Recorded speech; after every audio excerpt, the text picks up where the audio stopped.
last year I made this fun little Valentine's Day animation as a way of returning to the medium after previous years of nothing. For whatever reason though, at the end of the animation, I did this.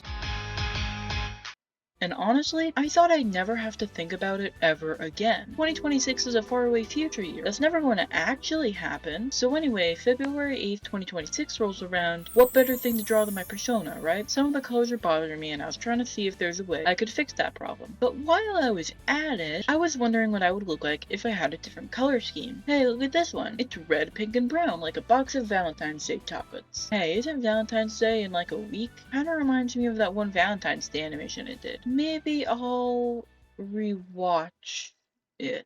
No, it can't be true. Much like Art Fight, this Valentine's Day animation snuck up on me. And now I have to actually do it. In a week. Again. That first day, I thought I was absolutely cooked to a fine, crisp, boiled. I was pushing back my video for February to make a newer, riskier, more spontaneous video, also for February, and checking my calendar to see that I have less time than I had last year. I'm toast. A full animation? I'm done for. Okay. Breathe. I'm committing to this now. And if I'm actually doing this, I need a storyboard. And if I need a storyboard, I need a plan. If I want to have even a chance of completing this in any sort of timely manner, I need a foolproof blueprint for the animation that gives me the best chance I can get to making my pictures move. What's the animation about? Me celebrating Valentine's Day, or maybe it's not me, and also Clover is there. Whatever. I can flesh this out later. Sure, the storyboards start off goofy at first. If I had to guess why, it's because I initially tried working in chronological order, and the first word I had to go off of was crazy. Whoa, I'm so crazy right now. Look at me go. It's also because I had no idea what I was doing, actually. It was mostly that. Last year, I didn't even have a storyboard. It was just drawings in my sketchbook. I wasn't used to doing it digitally this time around, but ultimately, in retrospect, it did help out quite a bit. When I first started this project, I wasn't exactly sure how much animation would be too much animation to expect for myself without it becoming too much. If you could believe it, there was a point in time where I was only going to do the part up until right before the second chorus, but not actually committing to animating the second chorus. At this time, I was in the mindset of, I would love to complete the whole song, but I probably won't have enough time for that, so let's focus on what's in front of me first. And it kind of made sense at the time because it took me a whole day just to do those initial storyboards, which is crazy to me now considering how much I drew for this every other day following this one. All that to say, I essentially had my storyboard cut in half for a little while there. Looking at the next time I put together a storyboard draft, by the time February 11th rolled around, this mindset was thrown out the window, though I was having a harder time the second time around. When I first drew the second half of the animation, I really hated it at first, but I couldn't explain to myself why. When that part was individual sketches, it felt like to me that half of those were just the same shot of my evil clone just like standing still facing the camera, but in practice, in motion, it was better than I felt like I was doing at that time. It turns out I was feeling this way because of a select few shots that were a bit wonky that I didn't know how to fix yet. One or two changes to those frames later, and I was feeling all good about the project all of a sudden.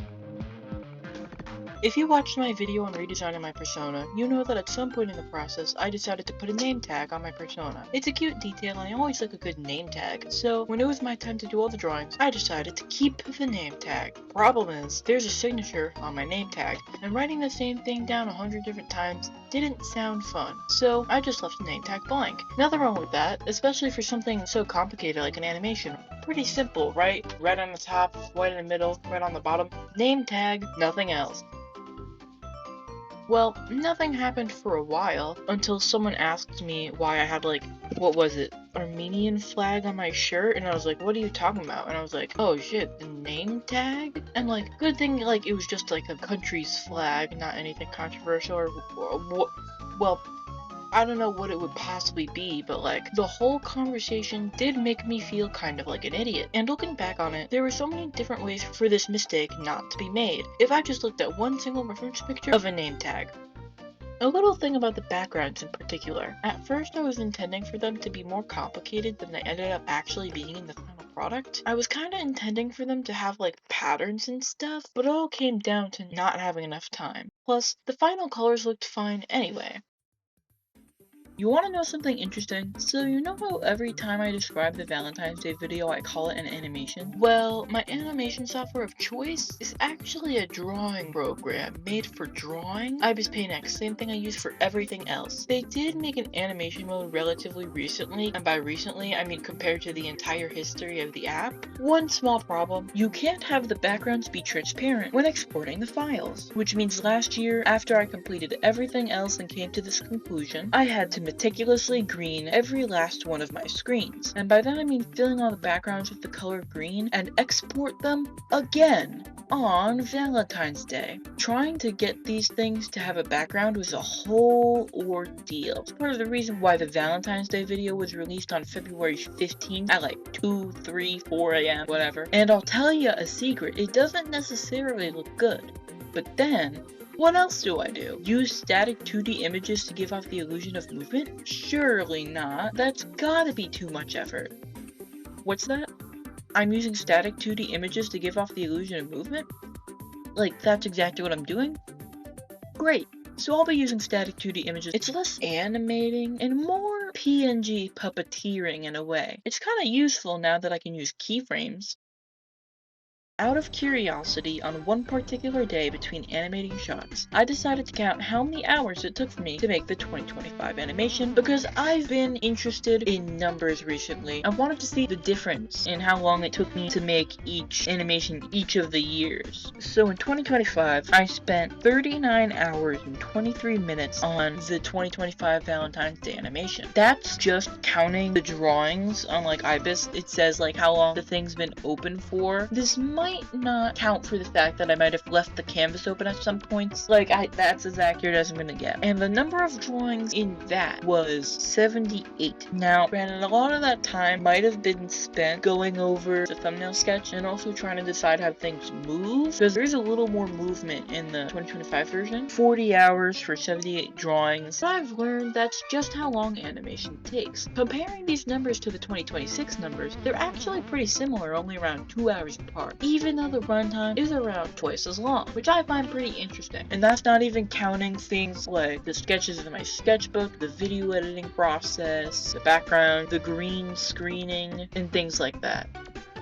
Okay, so why did I even start with the Valentine's Day animation in the first place? Well, lucky for you, it's story time. I'm gonna tell you why I came up with this in the first place, last year. It all started when I was doodling in class. This period was earlier in the morning, so the songs I were listening to on the school bus when I was coming to school were still swirling around in my head a little, you know? One of the songs was Envy Baby by Conaria, and I think specifically the English cover by Amirulus. I like English covers to Vocaloid songs because I like Vocaloid songs, but sometimes I catch myself thinking, this was good, but what if I understood the lyrics? Anyways, drawing in class, that's believable, I could believe that, but school week, school days are like 8 hours each, and the bus ride to and from, that's not a lot of free time. How did you fit 40 hours in there? During that week, I spent every second of my free time on this one animation, waiting for class to start, lunch periods, school bus rides, all of it. It was something to do other than think about school all day, which I kind of was actively avoiding, but I got good grades, so it doesn't matter. It's not like I'm trying to be a doctor or anything. In hindsight, the 2025 animation reads more as a second channel video than a first channel video. I almost wrote in my script, oh, it's because the second channel didn't exist yet, but I checked, I did my research, and it did exist, and I just didn't put it there. But I think the thought process behind posting it on the main channel was that I spent a lot of time on it, and I worked very hard on it, which in retrospect, seeing 40 hours, that does make sense. All of that, as opposed to this year, where the reason I'm posting it on the main channel is only because that's where I placed it last year, and it almost feels like a tradition at this point. And by tradition, I mean I'm only doing it for 2 years and never again. So what's going on? What's the deal here? What is this animation thing actually about? Here's some lore for you. In 2025, for whatever reason, I was keen on making this little robot fella some sort of character in the Day by Day Creates cinematic universe. Their only appearance was the first Drawing Everyday challenge attempt, which is now unlisted because of how bad the audio issues were, where I needed a reason to admit to the viewers that I failed the challenge within the first month, and it was a low-key thing about straight up lying, but I was taught as a kid that lying is generally a bad thing to do, so instead of doing the usual usual thing and telling the truth normal style, I just made up this TV head character with a Google Translate voice that could read my mind exclusively as a way to get me to admit that I failed the first attempt of my self-imposed challenge. With all that being said, this character's inclusion in the 2025 animation kind of makes no sense. The internal logic as to why whatever events were included in the animation even happened at all the first time around is that Rose, the persona, was given these like hypnotizing glasses, but it just makes you like Valentine's Day, I guess. But why? At some point I decided that there is a person under that TV head, but still, what could the motivation possibly be here? To make me look like an utter fool?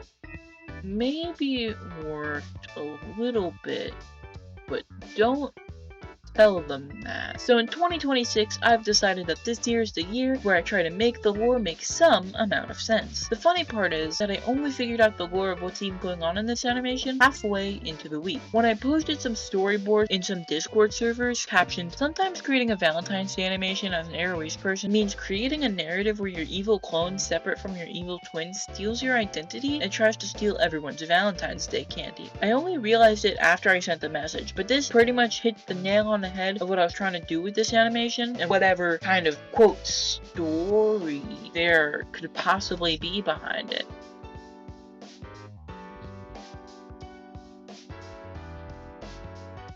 And that's how I made a whole animation in just a week. I'm gonna be honest, I didn't think I would get that far. And you know what? I did find a color I liked better than the neon pink color I was previously using for the ear in my persona design. So in a way, I did what I set out to do, and a lot more too. Thanks for watching. I know I haven't been posting a lot of drawings. I would say on Blue Sky, but just in general. But dude, it's because of the dang animation, man. I was in a similar way to the 2025 animation, but not exactly. I did spend all of my time on this 2026 animation. And my reward? 30 views. This has been Rose, and if you don't look at the animation, just know I'll remember that. Also, there probably won't be a video in March because I'll be doing a game jam. Okay, bye.